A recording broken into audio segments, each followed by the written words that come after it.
Одиме на политика, но пред да одиме со теконата политика, морам едно лично мислење да кажам.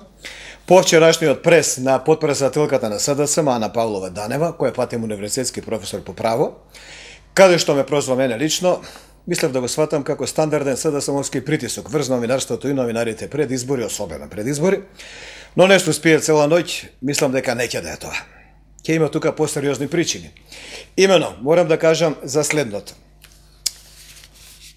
За Ана Данева и Бранко Црвенковски, еве првпат јавно да им објавам дека по овие избори, кои се веќе загубени за нив, на наредните избори имам намера да се кандидирам за председател на СДСМ.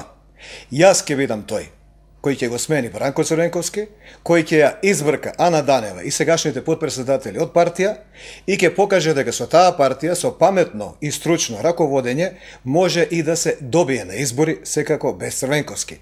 Што значи, секое обраќање на Ана Панова, Бранко Црвенковски или било кој функционер од врвот и сегашниот круг на СДСМ, ќе го сватам како внатрепартиска борба на конкурент кој сака да оневозможи да дојдам таму и да го сменам.